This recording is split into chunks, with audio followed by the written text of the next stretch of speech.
alaikum, everyone. It's Smooth the Ansar. Um, I'm just sitting here waiting for my son to come back to the car, and decided I wanted to kind of, I guess, just put out sort of not really a random thought, something that kind of crosses my mind regularly, especially in seeing things on the internet and on television and things. And the question that I sort of ponder is whether or not Islam is, I guess, an oppression or freedom for Muslim women. There's a saying, it's kind of a popular saying in Islam that um, Islam is the liberation of women. Liberation meaning freedom and such. Uh, I guess my short answer, so I won't be accused of kind of skipping around the answer or the question. I guess the short answer is no, of course not. If being a Muslima was synonymous with being oppressed, I know for sure that I, as well as millions of other women, wouldn't be Muslim. Like, why would you do that? Um, and I guess that's sort of obvious too, because um, women take Shahada, like become Muslim at a much more rapid pace than men do. And it's not because they're like forced into it and stuff like that, as a lot of time the media or outsiders will have you believe. Like it's something we're forced to do, or, whatever the case may be. Um, I will say though, um, I believe women in general all over the world are um, dealt with, we're objectified and dealt with a sort of on a substandard level, whether no matter where you are, no matter what religion, no matter what culture. It just seems to be the way that males are brought up thinking that they are better or they have the right to sort of treat women in any type of way they want to. And it's from, the most minute little guy to governments. That's just how it is. Which brings me to my long answer. The long answer, I guess, the question being, is Islam in itself oppressive to women? Again, the answer is no, absolutely not. Um, Anyone who's done any sort of studying or reading up on the Prophet Muhammad, alayhi salam, would know um, he was very much pro women. He was an advocate for women. A lot of things that were going on back during that time in his region and where he was from, as well as, again, as well as all over the world, I'm sure. He was very much for women. Now, if the question, however, is asked, do Muslim men oppress women or Muslim women? Then the answer would have to be, yeah, a lot of them do, because as I just said, it's what people do. It's what men do. Men are taught that women are sort of beneath them on some level. You know, like, let's keep it real. That's It's not a Muslim thing. It's a man thing, a dude thing, I'll say. Are all men that way? Of course not. That would be ridiculous to even, assume something like that. All men are not like that. However, if you're going to speak in general, then that's an issue or problem everywhere. Um, even you, I'm an American. My people have been here for millennia. Um, I know for a fact in America in general, women are treated like crap, period. You know, it's just, I don't know, it's crazy. For instance, I was perusing the internet, I don't know, I was probably on Facebook the other day, and I saw a picture of Janet Jackson, who I love. I think she's beautiful. I think she's highly talented. Um, but I saw her, she was virtually naked. Um, had her arms like thrown up over her head and all that sort of thing. And what struck me about the whole thing is how such again a beautiful, talented woman, intelligent woman, um, from one of the most famous and well-known families on earth is still doing such a thing. I mean, I look at her, I look at Beyonce, another beautiful, talented, smart woman. Um, just all over the place, you know. I was watching my new favorite show, probably Flex and Shawnice, the other night, where he took his little, I think she's 13-year-old daughter to a dance class, and you know the teacher was telling them like get drop it and all this kind of stuff, like put your booty in it, like what? And I love the fact that he was kind of like what, you know. But these are the things that we are taught, that as a woman, yeah, your body is valuable, therefore you should show it off to everybody. As opposed to, yes, your body is valuable, you shouldn't show it off to everybody. Um, uh, you know, the brain, the personality, all these other aspects of woman and womanhood are not are not taught to be important. It's all about showing your body, to me, in my mind, sort of bowing to what, again, the male agenda wants us to be as women. For me, that's oppressive.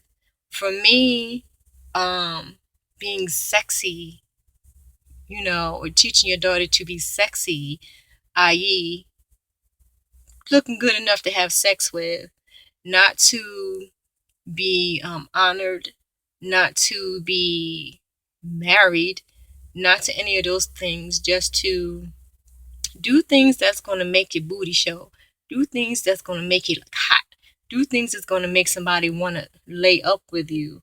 Those are all things that are oppressive to me.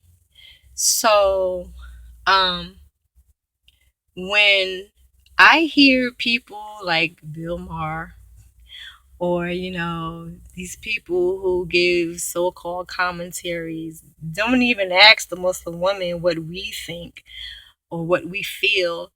um you know, even men who come out and try to speak up for us, like brother Kareem from Are We Cuckoo Now?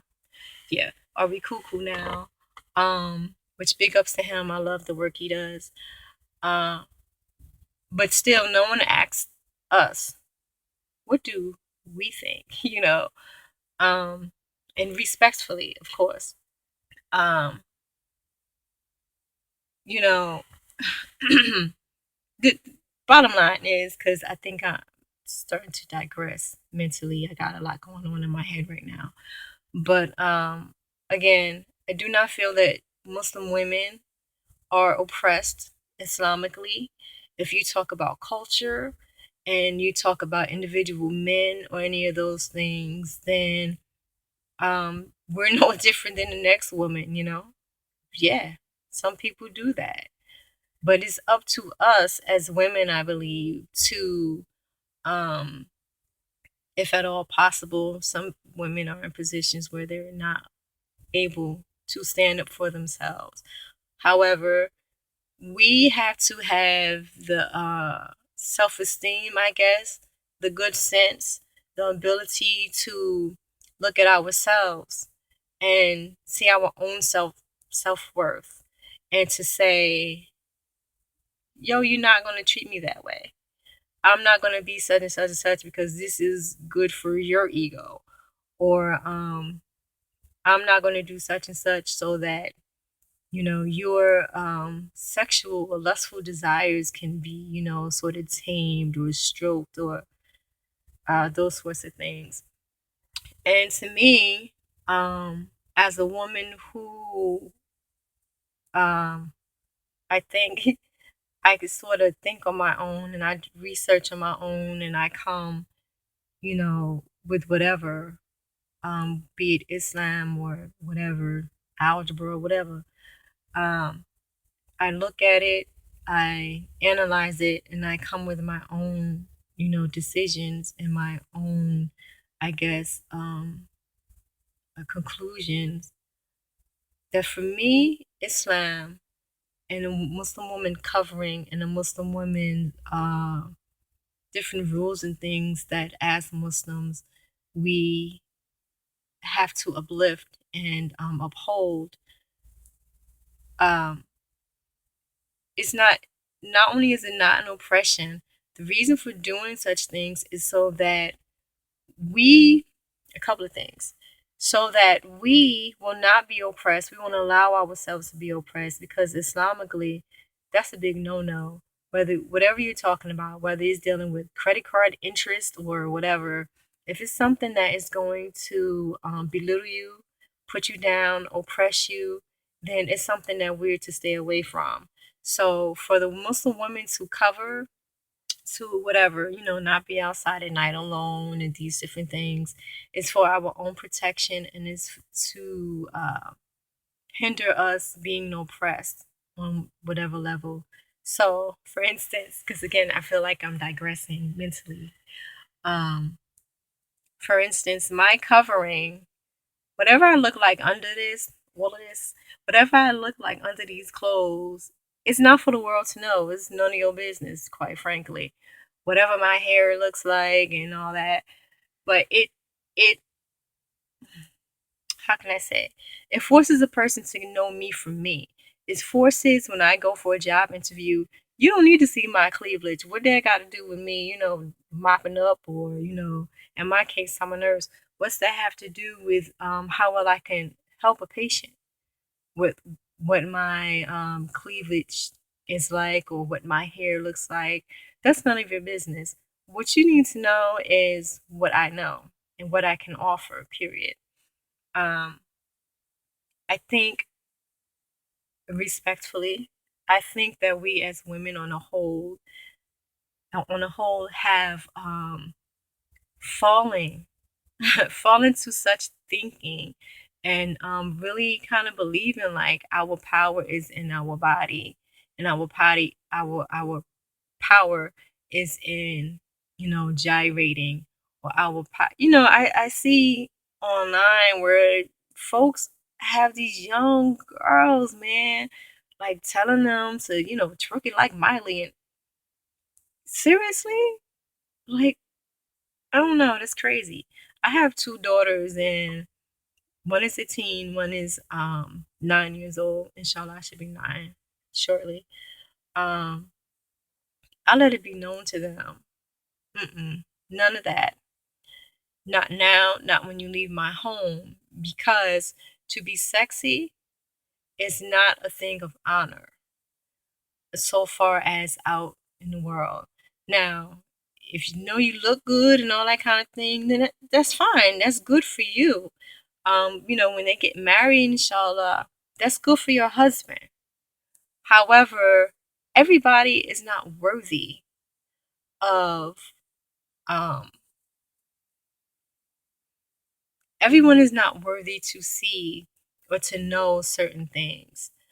Um, Again, it's crazy to me when I see women, the way we all see them these days. And one of the big things that comes into my mind when I see stuff is like, your daddy is looking at you, you know, your uncle sees you spread eagle like that. Like that's cool. And men are men, people are people. If you see some, let me tell you, I see some women that make me blush. When I saw Janet Jackson the other day, I'm like, you know, hurry up and scroll down. I don't want to see that. Um, so certainly, if a man, and definitely men who may not, I guess, in my opinion, men who may not be conscious or something, I guess, I don't know what the right word would be, but may not be of like a higher level of thinking where they are like strictly like slaves to their nafs, slaves to like their lower selves or their, their desires, their sexual desires and such. If you see a woman looking fine on her knees or doing all this kind of stuff that just have like a thong on or something, like, it doesn't matter if that's your daughter. It doesn't matter if it's your niece or your sister. We are human beings. So if you see something that is meant to be sexual and then it gives you a sexual feeling, yo, that's not cool. And we have to also, I think, keep in mind as women that in our doing these things, we are helping other people to sin. Now, I'm say sin because that's what it is. Let's keep it real. And I don't care if you're coming from a Muslim, Jewish, Catholic, or Baptist, whatever religion. That's it's a sin, right? So, we have to bear in mind, ladies, I think, that we are causing other people to have lustful and sinful thoughts, which is not cool. Um, and also, we're causing people to look at us in general, women in general, in a certain way. And, that's my opinion. That's my opinion. I, you know, I don't know. Bottom line is, to get back to the original question, no, Muslim women are not oppressed through Islam. Some of us may be oppressed through other means by Muslim men or our bosses or whatever, but Islam in itself is meant to be a liberation or freedom for women. Um, if we, as women, when we are able to do so, if we do not utilize the rules via Quran, via a hadith to how do you say, to take those freedoms, right? If we don't stand up for ourselves, then what can you say? You can't blame it on Allah. You can't blame it on Islam. You can't blame it on the Prophet, Islam, or anyone else. Um, it's a human thing. And I do know that throughout history, no one has given women a thing. We have to stand up and we have to take it, period. And nothing's wrong with that. Um, so yeah. Thank you. And peace. Y'all see me again. Hopefully not so talkative. Peace. Assalamu alaikum.